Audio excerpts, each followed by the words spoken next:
right. Okay. We are here today to talk about our mediocre review of Zack Snyder's Justice League. And just a heads up, this will be a spoiler review. We will put spoilers in the title for the video. So just here on out. So for everybody to know, so nobody has a heart attack, that we're giving away plot points. If you don't want to hear anything, go away and come back. All right. So let's talk about the thing right off the bat that I think you had an issue with. Okay. Length. Length, yes. 4 hours and 2 minutes. 2 minutes. Over twice as long as the original. Yeah, which came in at, I think, an even 2 hours. Don't get me wrong, I love a big epic. But this big epic kind of dragged a bit. I had to take a few breaks before I got to the end of it. Yeah, you definitely had to pace yourself. That is for sure. I, on the other hand, didn't really have an issue with it. Because to me, it's no different than binge watching, 4 or 5 episodes of a show in a row. You know what I mean? Yeah. So I know that's one of the biggest complaints a lot of people are having is the length. Yes. And that seems to be the major complaint. But I'm like, it's not bad. It's not. No, it's not bad. And to me, it didn't really drag for me, and I was able to get through it no problem. So yeah, I had absolutely no problem with the length of the movie. So just. General, what was your overall opinion? Did you like it? Dislike it? I did. I liked it. Yeah. As I said, I do like the big epic films that take 3 to 4 hours. It just, I guess, I just wasn't in the right place to just sit down and watch it in one night. I'm sure if I tried again, absolutely. I definitely love the different ending better than. I mean, I definitely don't even remember the original ending at this point. That's the one that I just saw. That's the ending in my mind. Yeah, I agree. I actually really enjoyed the director's cut. I didn't necessarily hate the theatrical, but I clearly did not love it. Yes. It was, for me, at best, I would classify it as average. Yeah, I didn't walk away from that going, this is the Justice League film. This is the film that I was expecting when they all unite. Yeah, that was just a film. A lot of people were disappointed in the theatrical cut, and to a degree I was too, but let's be honest, it wasn't Batman and Robin bad. It's fair, very fair. I mean, that's the low of the bar there. I know, so. that's what you compare it to. That it's. Was it that bad? No, it was good. Yeah, well, yeah, but Batman and Robin's the worst. Dark Knight's the best. How is it in that scale? It's about middle. It's okay. It's average. You know what I mean? But I will say, as I said, Zack Snyder's director's cut was far better. I actually enjoyed this film. Yes. Where I felt like meh on the theatrical version. I can honestly say, no, I actually enjoyed this film. This was a good film. I definitely walked away from it happy. One of the biggest things you can say from this film is that, it was tonally consistent. It didn't feel like, 2 different people directed it. It didn't really feel like 2 different visions clashing together. This was one person's singular vision, which in virtually any movie usually helps. It definitely helped here. Yeah. Definitely I found the characters were more fleshed out and they had actual arcs. You can argue, of course you can do that over a 4-hour film, sure. But I mean, in comparison to the first film, the theatrical version, it's a lot of characters were kind of just there, like Cyborg. For example, Cyborg has a very heavy role to play in this film. He has a lot to do. Some have even compared him, saying he was the heart of the director's cut, and I can kind of see that point of view. Yeah. Whereas in the theatrical version, he was kind of just there and did stuff. He really wasn't that important to the film overall, really. Yeah. I could definitely agree with that.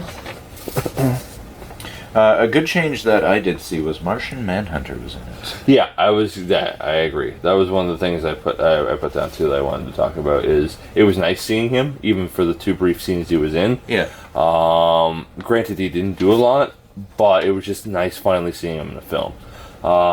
Clearly, that was to set up something that was to come later down the road, which at this point may or may not. Who knows? Hopefully, we'll see how things go.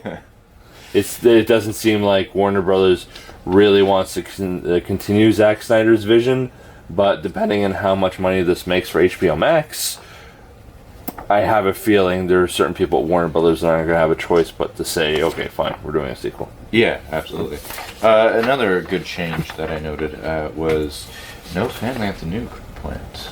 Yes, that was one of the most annoying things for me from the theatrical version, was that that Russian family who was put there just for the sake of trying to have another human element to connect with. And they were honestly one of the most annoying things in the theatrical cut. I'm glad, obviously, that was not in this version, because that was something that was put in with the reshoots by Joss Whedon. Yep. And I think virtually almost everybody was happy that was cut, because they were some of the most annoying characters in that film. Black Suit Superman. What do you think? It was nice. I liked it. It was nice finally seeing Black Suit Superman on film. Nobody ever thought they were going to see it. Granted, it didn't happen in a way a lot of comic fans would have wanted.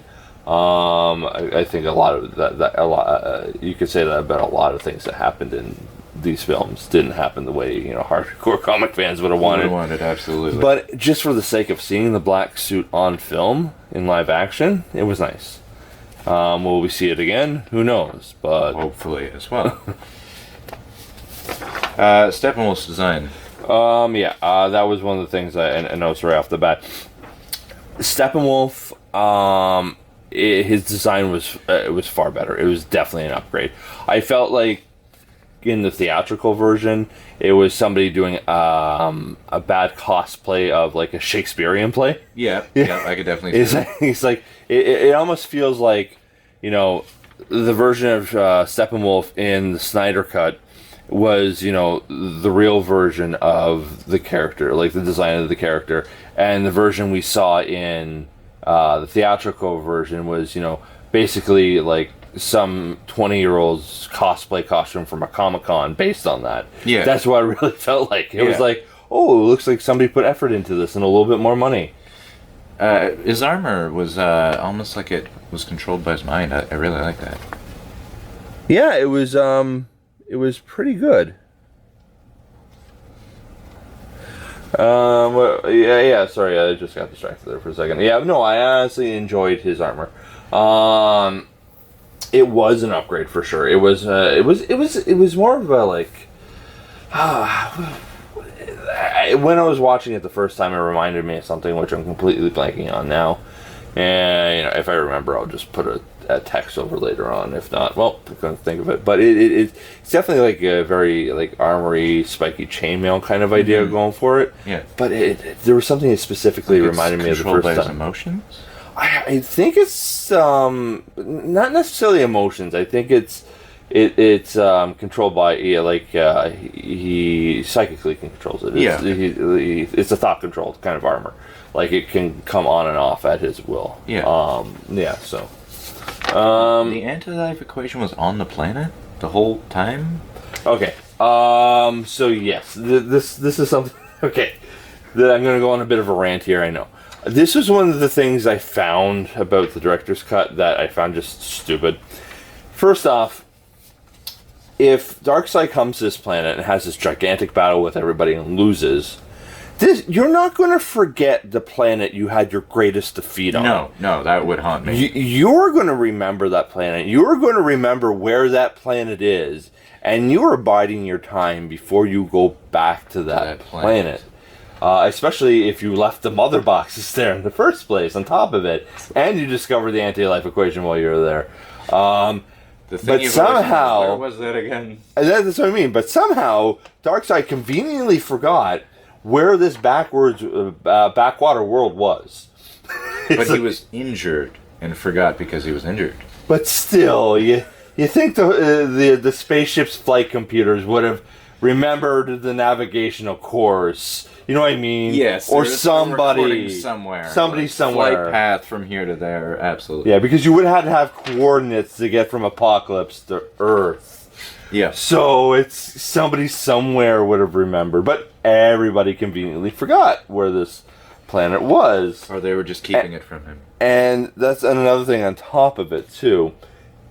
When Steppenwolf discovered the first mother box and realized there was more mother boxes on this planet and they were tracking them, how Darkseid didn't automatically figure out, oh wait, this is the planet. This is the one planet that I have my greatest defeat on, Yeah. that has also the anti-life equation and the mother boxes on, that I conveniently forgot where it was, but now we know where it is, so maybe I should come now?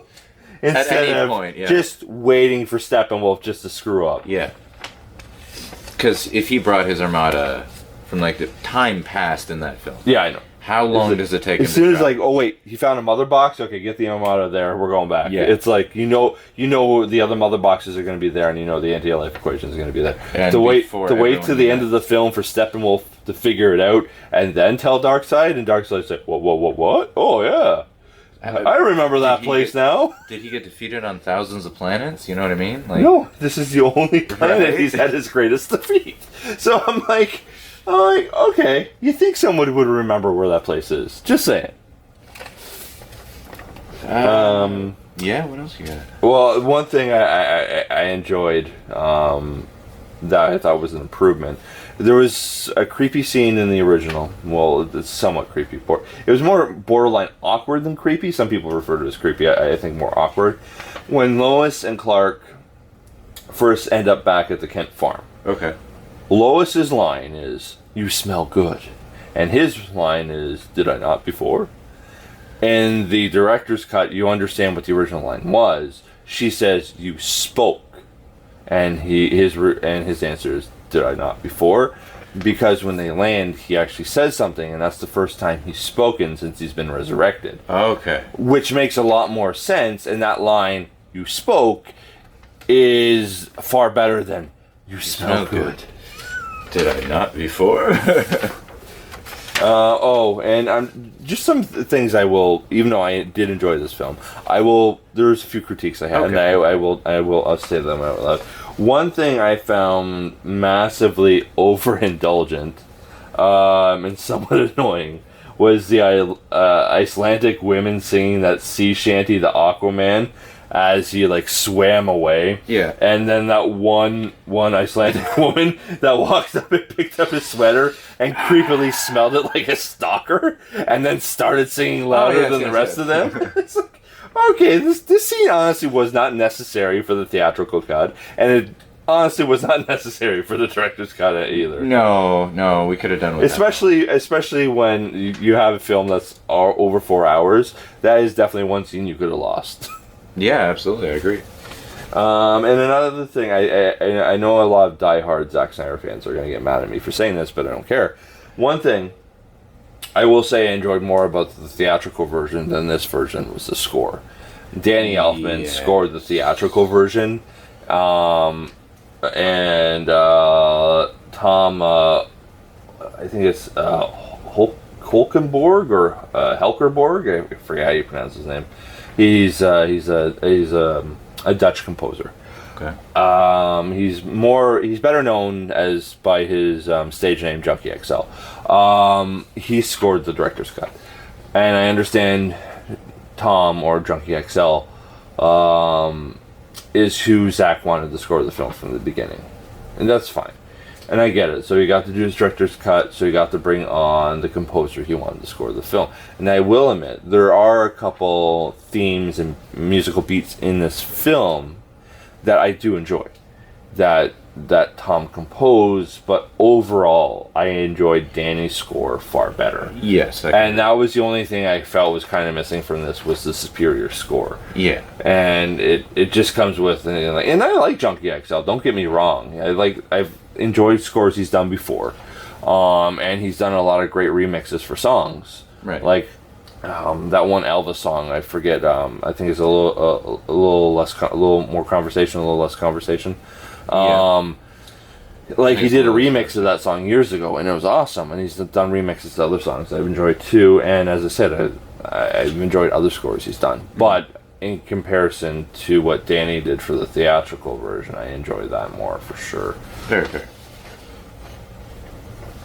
Anything else you want to say? Just the Joker made an appearance. That was interesting.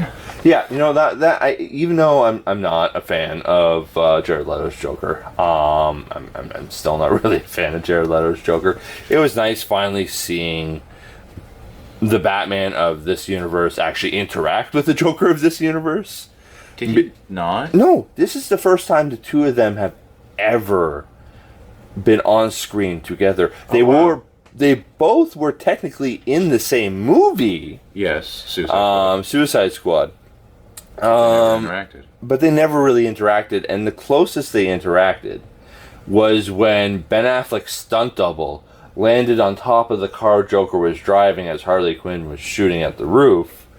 And then, they crash into the water, and then Batman has to dive in and save Harley Quinn, and the Joker's gone. At no point did Batman and Joker actually meet face to face. At no point did Ben Affleck and Jared Leto actually have a conversation in that film face to face. And as I said, the closest the two characters came together is when Ben Affleck's stunt double was on top of the car while Jared Leto was driving it. Yeah. And of course they didn't have a conversation. No. And that was the closest interaction they had in that film. And then the rest of the time, either character appeared on screen was in separate scenes, not involving each other. And that was one of the major things people complained about, is the Batman and Joker in this universe had never actually had a scene really together. Yeah. And that's something Zack Snyder corrected with his director's cut. Which is fantastic. Which is nice to see those two interact. Now, I will say this, even though I'm still not a fan of Jared Leto's Joker, he was far less annoying in that brief scene in Zack Snyder's Justice League than he was in the entirety of Suicide Squad. Yeah, absolutely. The future timeline, do you think we're going to see more of it? If we get a sequel, yes. Like, some will take place in the future, and the rest will be in the past, and there'll be some kind of, interaction which changes something that happened? I'm sure, though. Something will happen, and then we'll probably get the horrific apocalypse future, and then Flash will travel back in time and change something, giving the heroes a second chance to avoid the apocalyptic future. So it could actually be future heavy, then?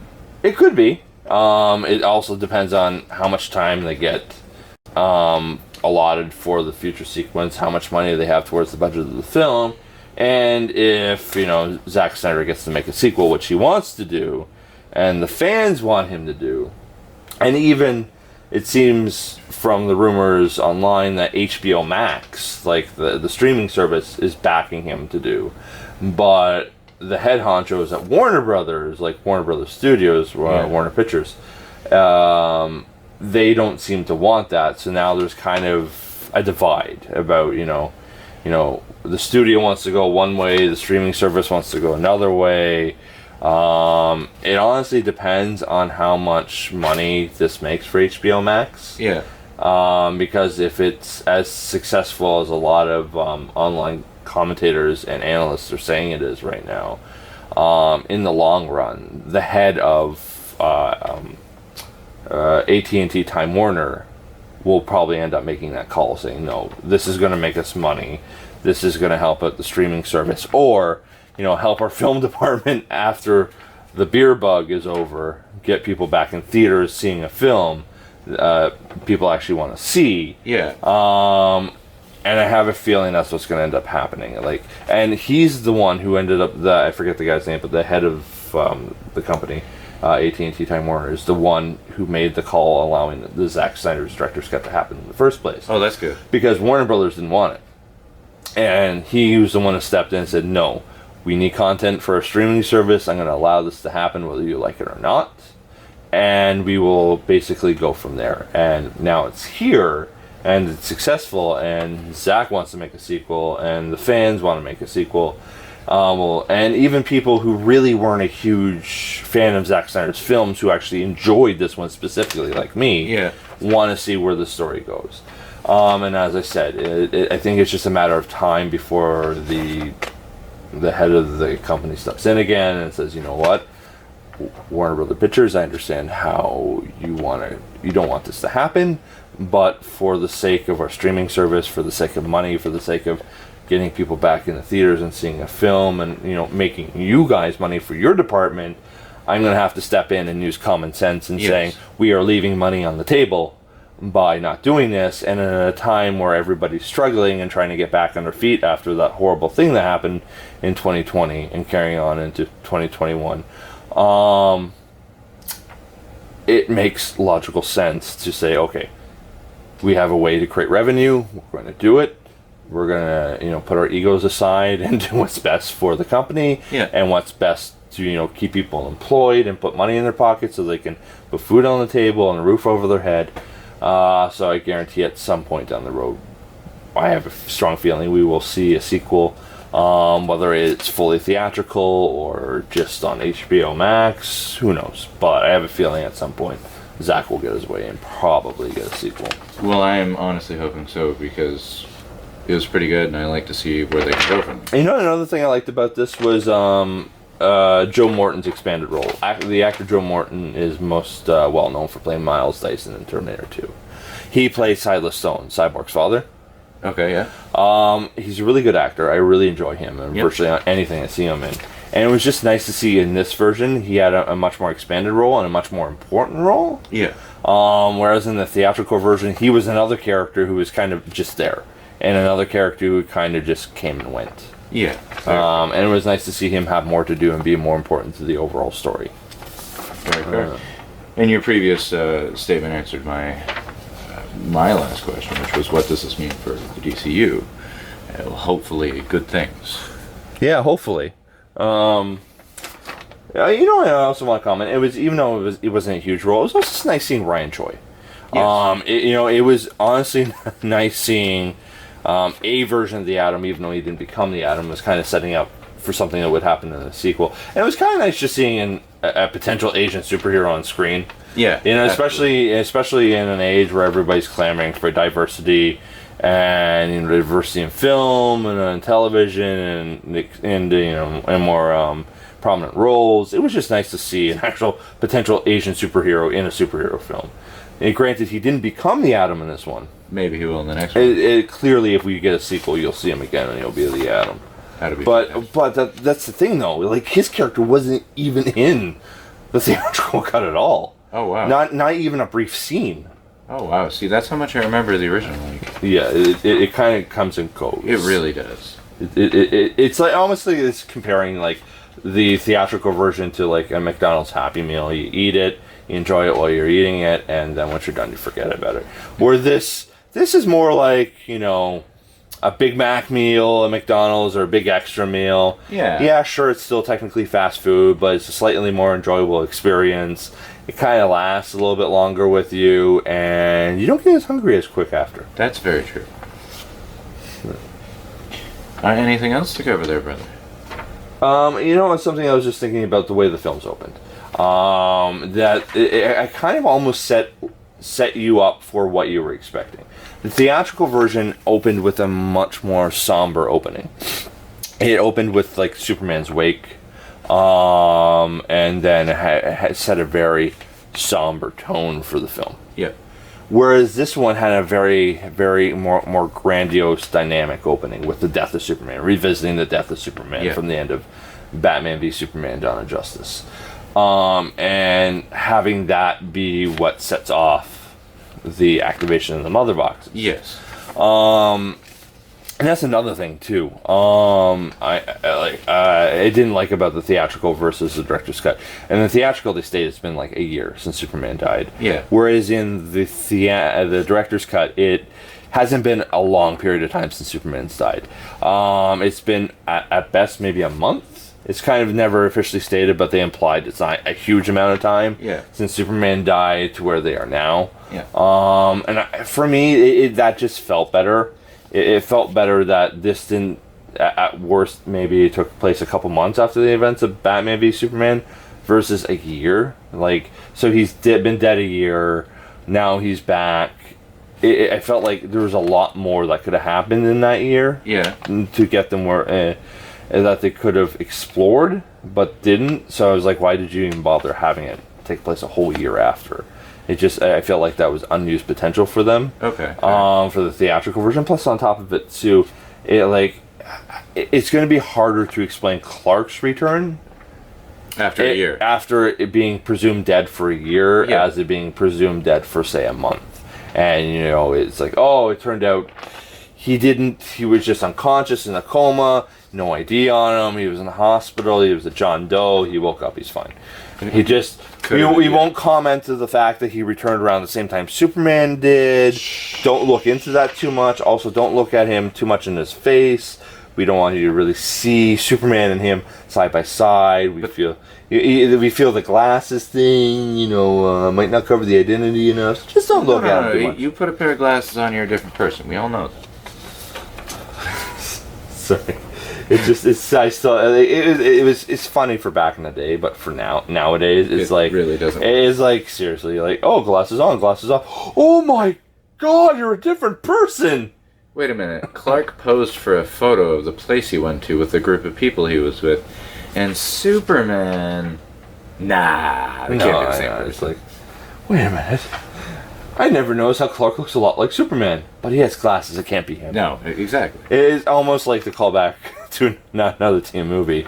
It's like when they take off her glasses and all of a sudden, like, she goes from being geeky to super hot. It's like, seriously, any idiot could see she was super hot to begin with. Yes. Taking off her glasses isn't going to make a difference. Just like putting on glasses isn't going to hide your identity. Especially when your superhero identity doesn't wear a mask.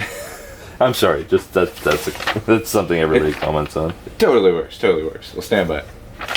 I don't actually think there's really much else I can remember or want to talk about right now. There was no Green Lantern, like, really? I mean, there was, but, like, they showed him in the I know. I think, they showed some random alien and Green the future Lantern scene. Oh, yeah, you did briefly see a dead Kilowog.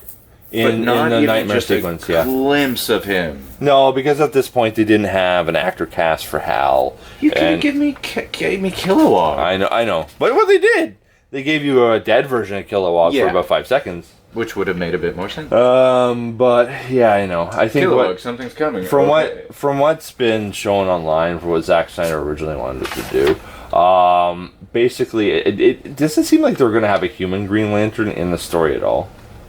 It really doesn't. But what was going to happen is when Darkseid comes back to invade, and the superheroes and the Amazons and the Atlanteans team up to take him on again for round 2, the Green Lantern Corps was going to show up. Please tell me more show up. Yeah, it was supposed to be Kilowog, Tomar-Ray from the art they've shown online, and a bunch of other alien ones, no human ones. Okay. But they were to show up and help turn the tide and eventually defeat Darkseid and all that jazz. And then they were going to do a Green Lantern Corps or a Green Lantern film after that, where they, either have... Well, it was supposed to have both Jon Stewart and Hal Jordan in the film together. And they were going to treat it like a buddy cop film. But it was supposed to be like, okay, Earth needs a Green Lantern, and it was kind of supposed to spin out of that. Okay. So they weren't really planning on putting an actual human Green Lantern in the series at this point. I don't know what they're doing with that, because right now it seems like the Green Lantern film is DOA. It's in developmental hell. I don't think we're going to see it anytime soon. And not to mention, they kind of shift gears, and now they're doing like a live-action Green Lantern television series for HBO Max as a streaming show. So I think that's where they're putting their focus right now in Green Lantern, and maybe eventually one day we'll get to an actual film again. We'll see. Absolutely. But yeah, I agree. It would have been nice to see more Green Lantern. Actually, in that final sequence in which Martian Manhunter shows up and talks to Batman. Yep. Originally, how it was scripted was Kilowog and Tomar-Ray show up from the Green Lantern Corps. Okay. But when it came time to do the actual shoot, since they already were doing the Martian Manhunter scene, and they were holding Green Lanterns off to make an appearance in the sequel, they decided to pivot and change that at the last minute. And instead of having him talking to two Green Lanterns, they changed it and had it be a second scene with Martian Manhunter, where he meets Martian Manhunter. So it would set Martian Manhunter's appearance in the sequel, in a much larger role in the sequel, and then just save the Green Lantern Corps for the end of the sequel, where they show up and try to help save the day, kind of thing. Makes more sense. Definitely more epic that way. All right, closing statements. What are your closing statements, brother? I would say this is probably the best film in the DCU directed by Zack Snyder. I have not been a huge fan of his previous films in the DCU. Not saying that I don't like Zack Snyder films. There are certain films I do enjoy, but overall I haven't enjoyed his work in the DCU thus far. However, I will say I did enjoy this one, and this is definitely the best one he's directed so far. I would agree. I would definitely like to see a sequel. Really future heavy one. Like, I would really like a future heavy one. Because it'd be different. The Apocalypse Nightmare scene. Yeah. It'd be different, but it'd be good. So, I definitely recommend this film. Yeah, me too. I wouldn't mind seeing a sequel. I guess that all depends on how much money it makes, and if the feuding parties behind the scenes at Warner Brothers and HBO Max and the Snyders can all come to an agreement. Because right now it seems that HBO Max wants to do a sequel, but the studio doesn't want to do a sequel. But Zack Snyder does, and the Zack Snyder fans want one. And a lot of people who have seen this film and have given it a positive review, which is quite a bit according to Rotten Tomatoes, which is a surprise, also wouldn't mind seeing a sequel and seeing where this goes. So only time will tell. Which really means at the end of the day it depends on how much money this makes. Yes. Because even if the current heads of the studio are like, no, we don't want a sequel, if it makes enough money, the head of AT&T and Time Warner can make a decision and say, okay, never mind, you guys are making a sequel whether you want to or not, because we're not going to leave any money on the table. Yes. Which is kind of what happened with the Snyder Cut in the first place, and that's why it exists, because they needed content for HBO Max. That thing happened that we don't want to mention that started in 2020 and then crawled into 2021, which shut down a lot of the theaters, and also forced them to not have a lot of content ready when their streaming app launched, was one of the big decisions of why this Snyder Cut did end up happening. So they would have additional content for HBO Max. And as I said, only time will tell, and I'm sure enough, if it's successful enough and makes enough money, which it looks like it is, eventually somebody's going to change their tune and be like, okay, we want more money, and we want more viewers for HBO Max. So we will see if it gets a sequel, and we will see if it gets a sequel in theaters or on HBO Max, or maybe that hybrid system they're currently doing. I can't see that lasting long, but we'll see how it goes. I guess we'll see. We will. All right, guys. Have a good one. Adios.